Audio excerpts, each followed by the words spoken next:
Hello, welcome to my channel. Thank you so much for joining me.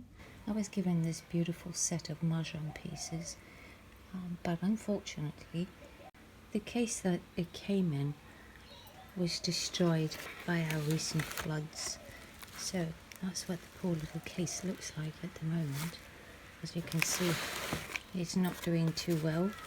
So I'm going to be making a new case for my Mahjong pieces. So the first thing I'm going to be doing is I'm going to be measuring what the dimensions are to fit all these Mahjong pieces in. Your measurements might be different depending on the size of your Mahjong pieces. I'm going to be using scrap pieces of melamine or hardboard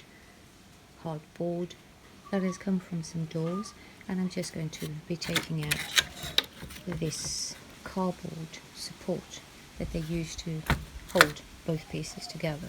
After measuring my Mahjong box, my measurements for my actual box worked out to be across this size from there to there is 37 centimeters, and the width of it is 27 centimeters, and the height of it is 6 centimeters.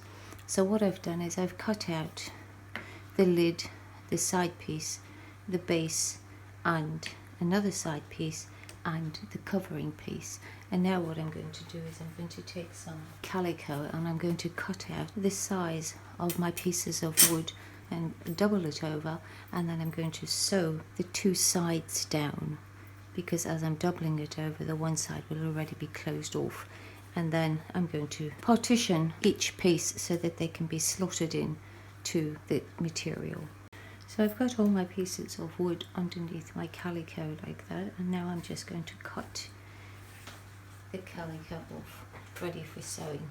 I'm going to give myself just a little bit extra, about 10 centimeters extra on the end, just so that when I sew these, it's going to take up just a little bit of material and I don't want to run out. The first thing I'm going to be doing is I'm just using an overlocker to get a straight line here to close the side off.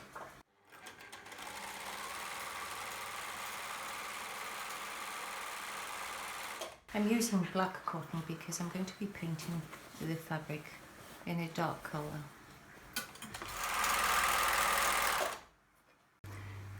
And then I've turned the fabric inside out now, so that the sew line is on the inside. And now I'm going to take my first piece of wood and put it in.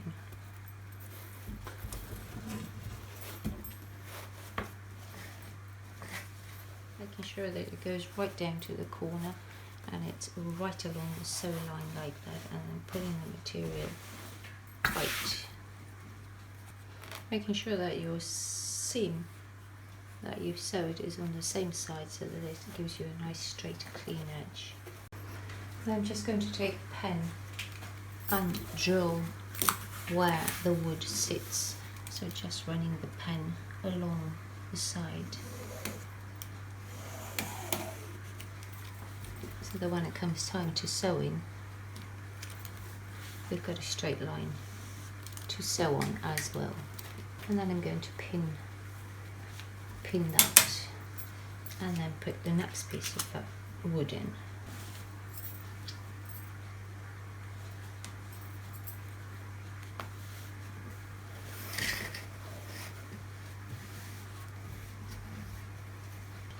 Making sure that the wood is sitting flat against the bottom here as well.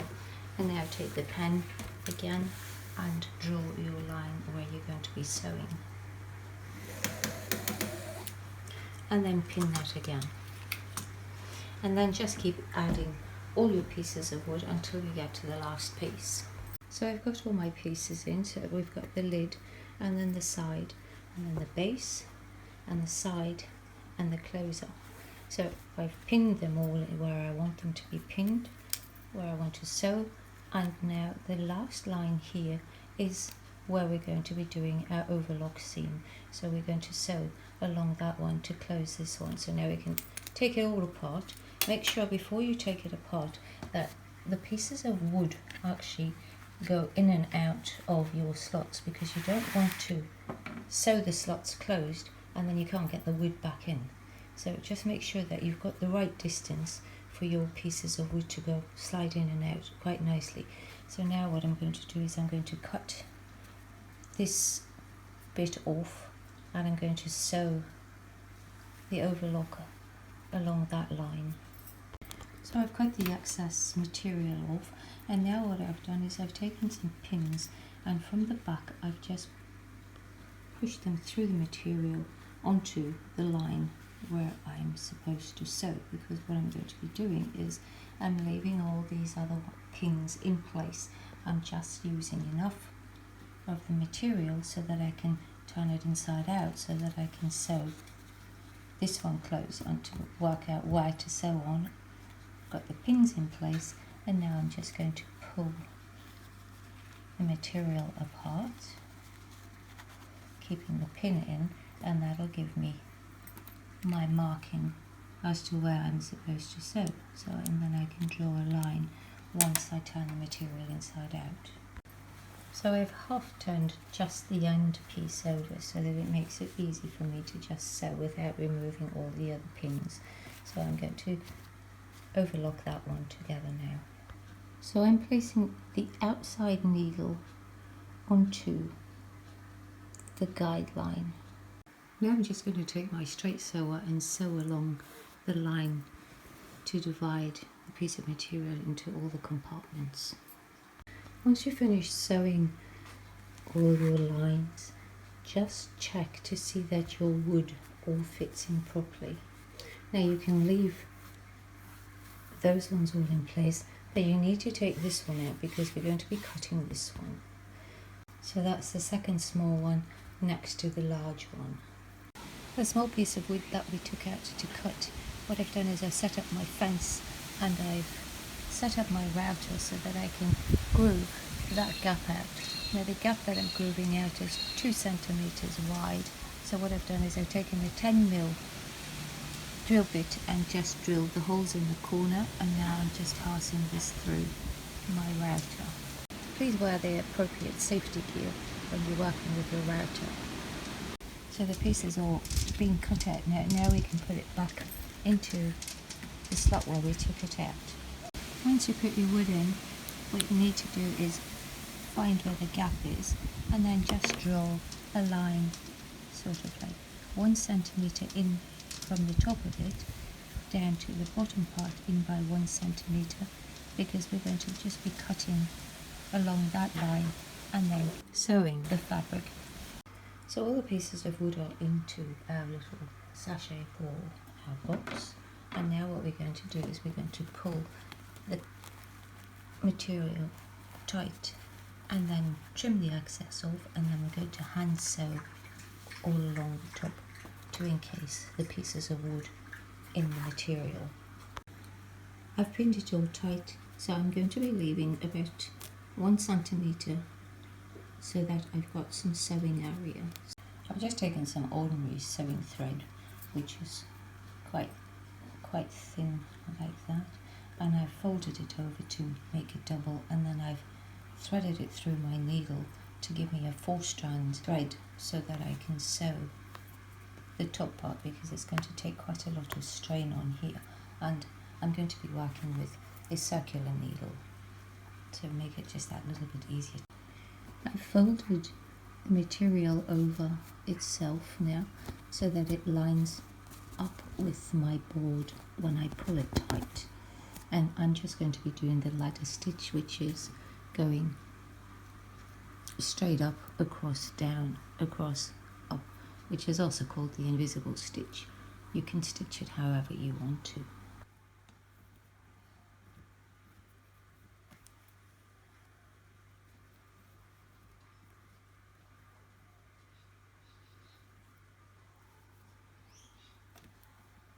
Make sure when you're sewing it, you're pulling it tight so that it's going to close nicely. So when you're going, make sure you are directly in line with the previous stitch, and then it should close quite nicely. So then when you pull it tight, it pulls it all and closes the gap. When you get to the joins where you've done the double stitching, just cut the double stitching off by cutting a little V into the piece and take that little piece out like that, and then just take an unpicker and just pick a little bit of the stitching, so you are leaving a wee bit so that you can fold these ones over to continue sewing straight on. Now that we've got our whole casing all sewed together, now we can cut this little strip out and then sew it in exactly the same manner as we did for the top part. So I'm just going to be using a unpicker to get my hole, to get my scissors in. So that's big enough. And then I'm just going to cut the strip out. So I've cut the strip out, and now what you need to do is you need to cut angles in the corners so that they can be folded over.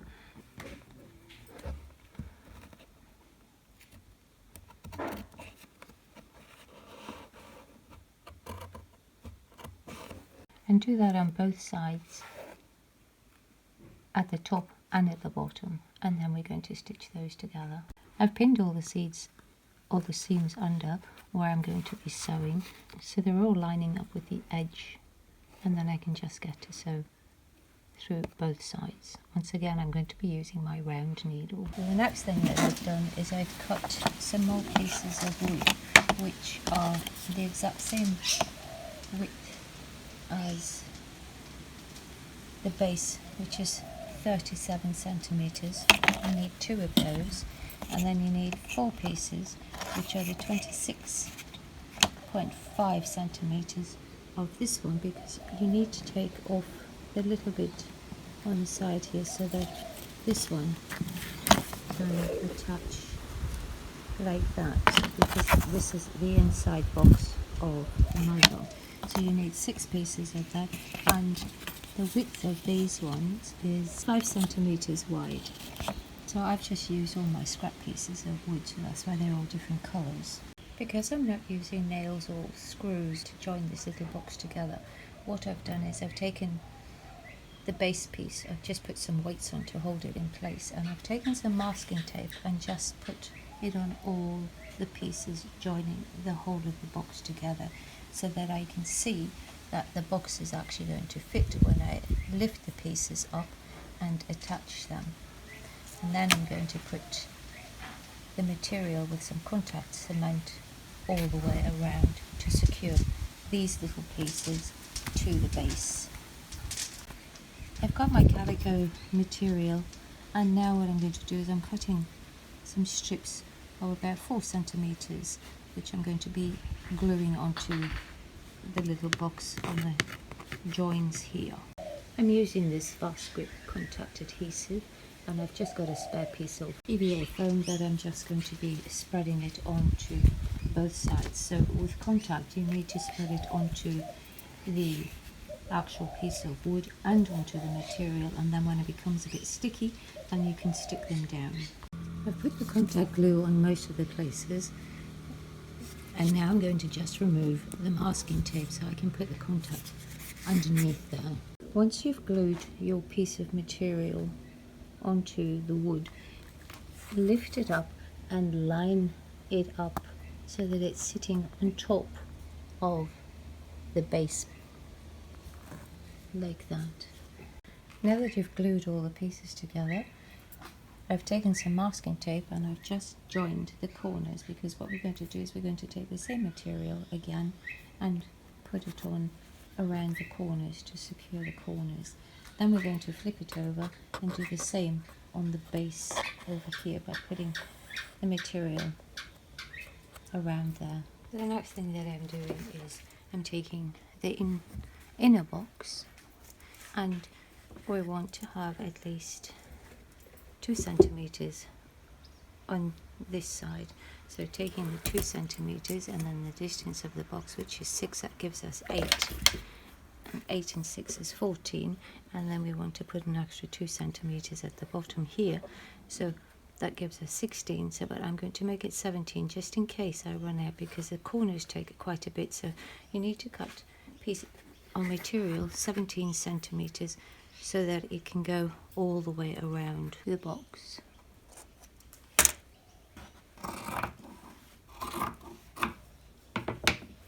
Now, because my material is only 90 centimeters wide, I have to cut 2 pieces, but if your material is longer, 1 piece will suffice. So now we're going to be using the contact adhesive again, and I've just marked out on my piece of material roughly where I want to put the contact cement, and then we're going to put the contact cement on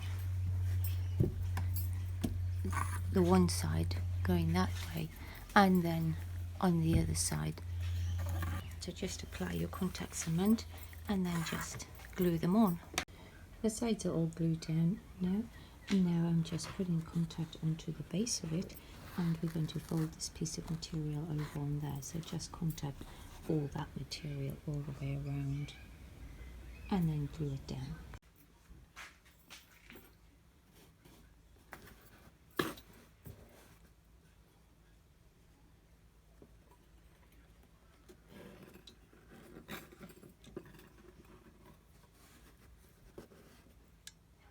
So now the piece of material is glued down to the bottom. So now we can move on to the next step. So the next thing we're going to do is we're going to take our small little divider pieces like that, and we're going to just cover those. So I'm cutting the 17 centimeters again, and then they will be covered so that there's 2 centimeters on the sides so that we can glue those down. I'm using this fast grip contact adhesive. So now I'm just doing the one side because you've got to contact both sides, the side and on the material, and then I'll flip them over and do the other side. When you're doing your material, put a weight on the one side and then stretch it out, because if you don't put the weight on, it's going to buckle over onto each other and then get stuck. I've decided to only contact the one side, and I'm going to use hot glue to do the other side because the colour that comes out here through the material is not very nice, so I don't want that colour in my box. I'm going to be painting my Mahjong holder. Now you can paint it in whatever colour that you want. I'm just using Mars black and deep red because I want to try and get like a burgundy colour, and I'm just going to mix those colours together and see how I go with that colour. So that's the colour burgundy that I'm going for.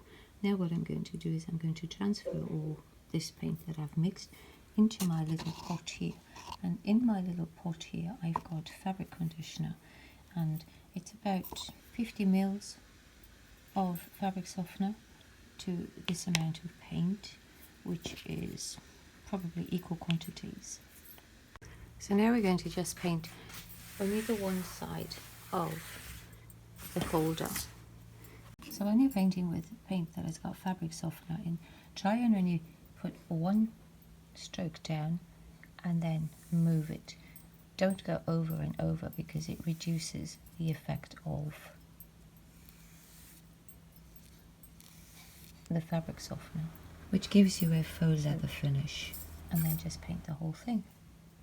I'm prepping my area where I want to paint, so what I've done is for the little box I've taken the material and I've just taped it down, and then I've put a piece of masking tape along the top here because I don't want to paint that section, because right now I'm going to be painting the sides.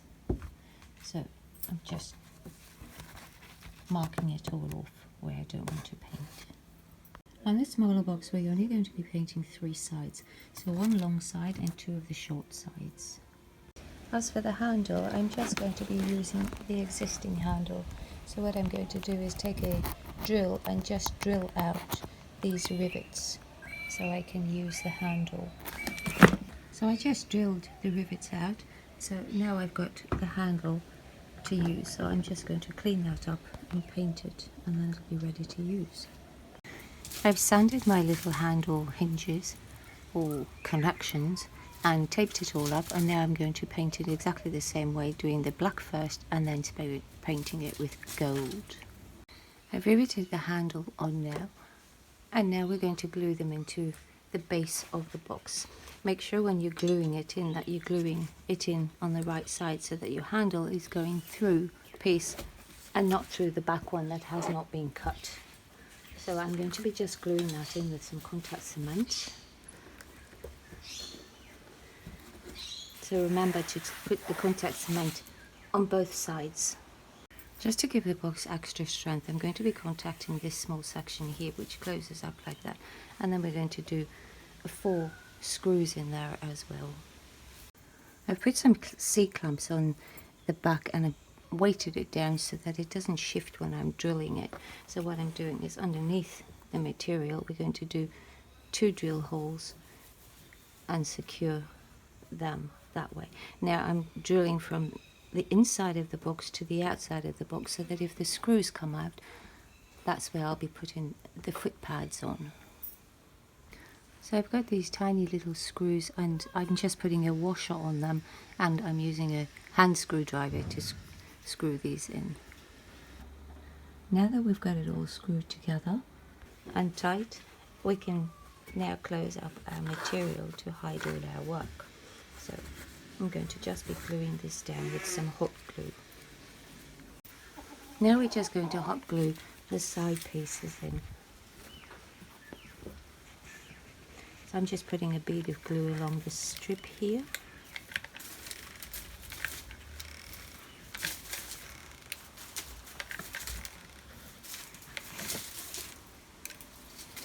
I've got a weight in my box so that when I pull this tight it doesn't shift.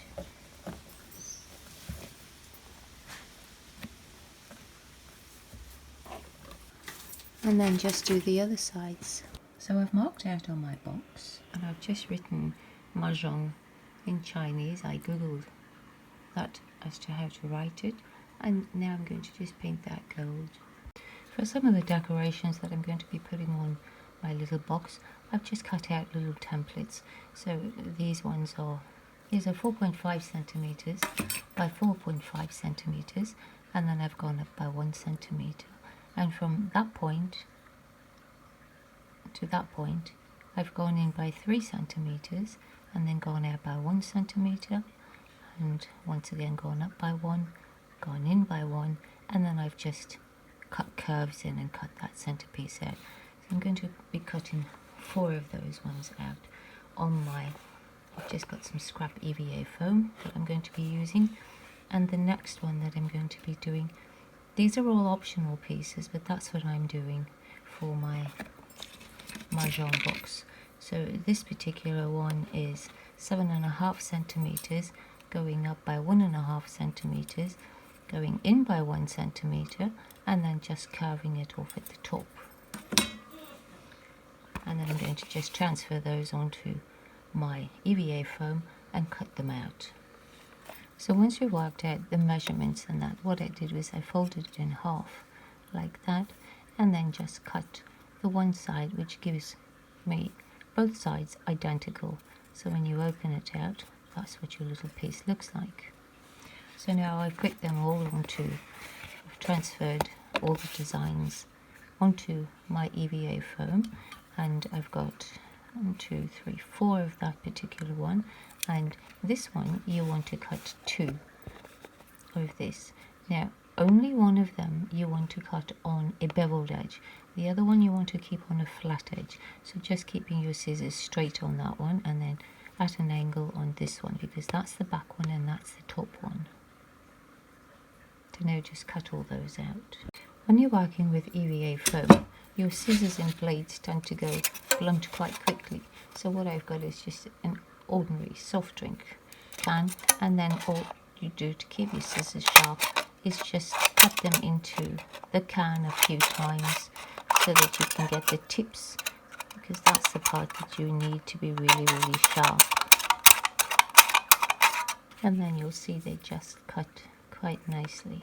So this is the back one that I'm going to be cutting out, and I want the beveled edge to be going outward like that. So I'm putting my scissors in that direction and then just going to cut along the line.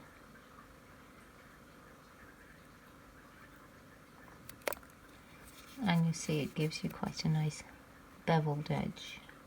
and then just cut the rest of it like that. You can put whatever design that you want on yours. I'm just going in about 2 millimeters, and I'm just going to be going straight around, all the way around like that, and I'm taking my X-Acto knife and I'm just scoring it.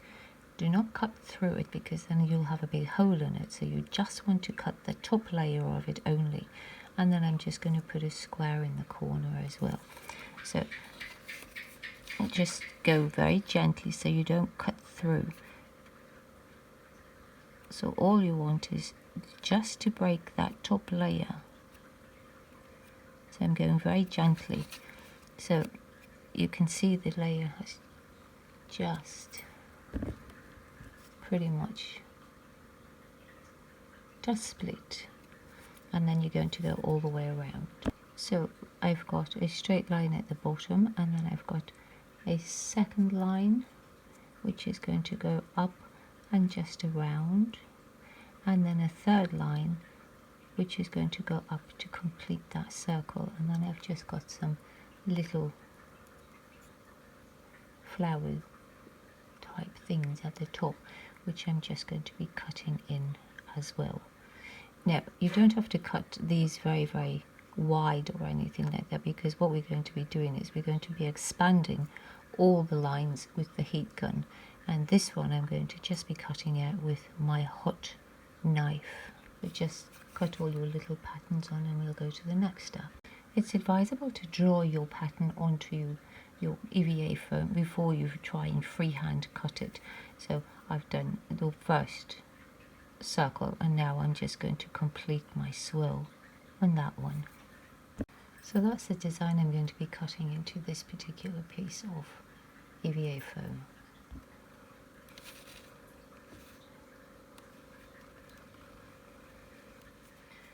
And as you can see, they're all just scored through. Now that we've got all our pieces cut out, we're going to go and use the heat gun and expand all the cuts.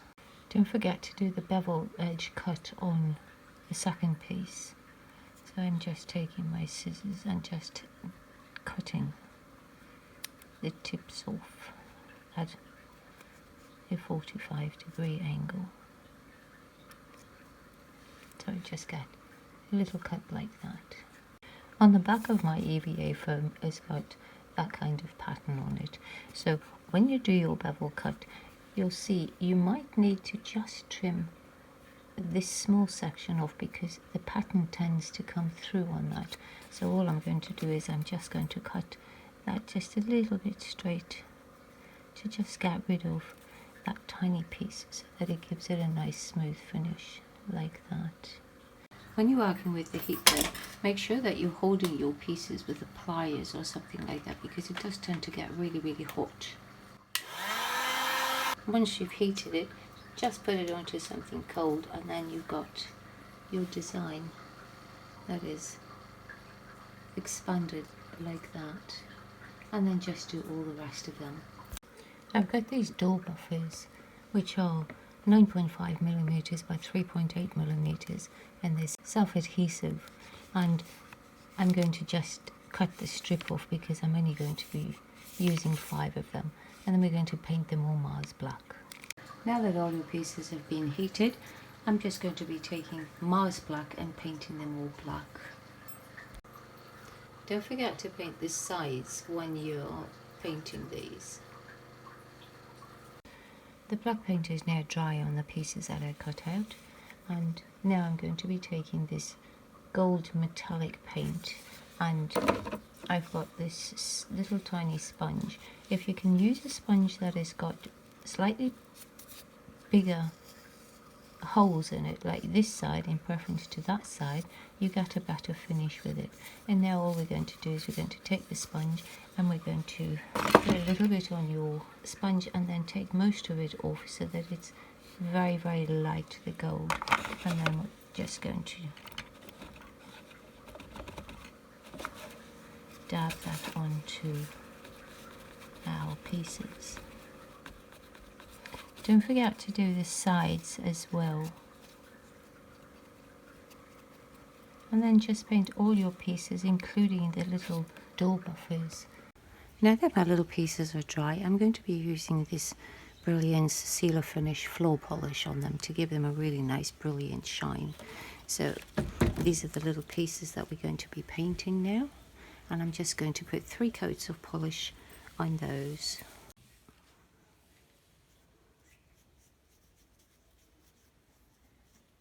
Don't forget to do the sides of them as well, and then just paint all of them 3 times.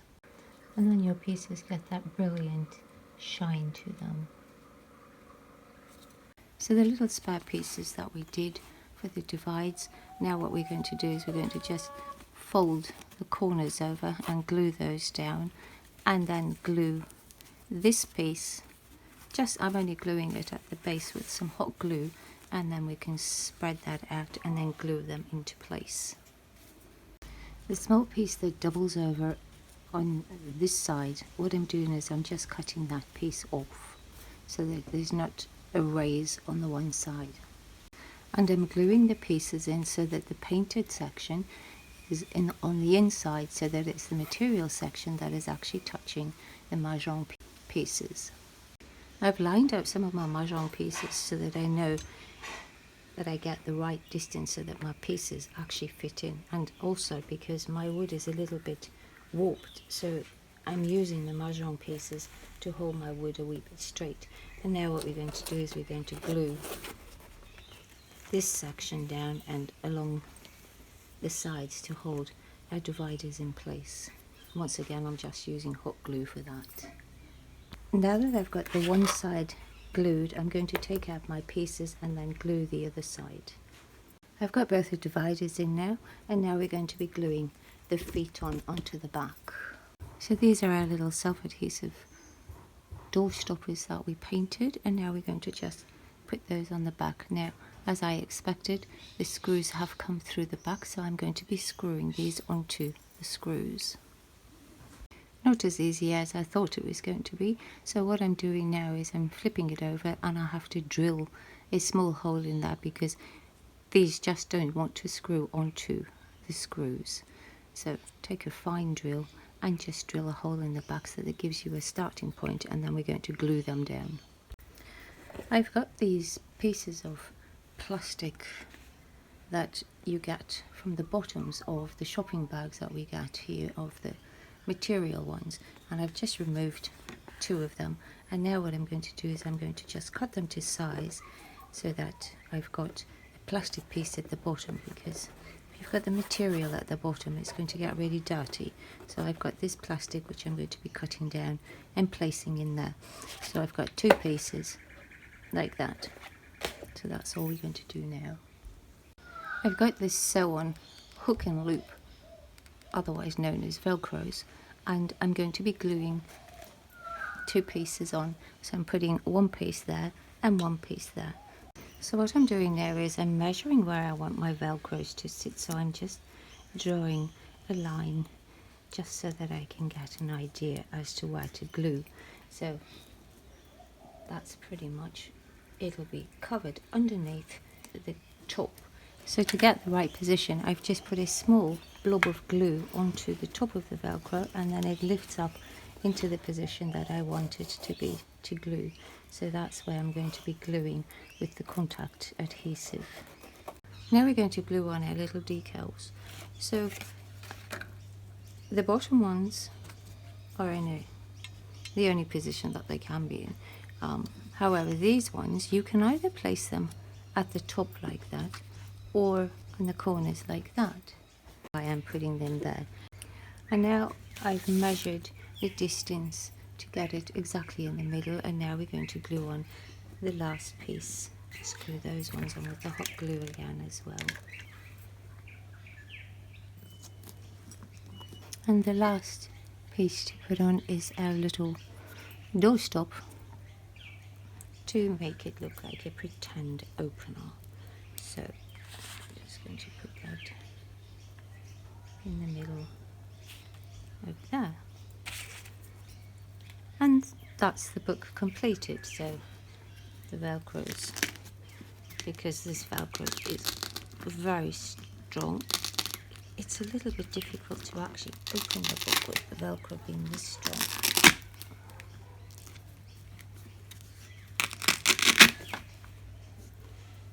So you've got your Velcros in place, the book is in place, the box is all ready. Last thing to do, final thing, is just to fill it with the Mahjong pieces. So that's your box now completed. So,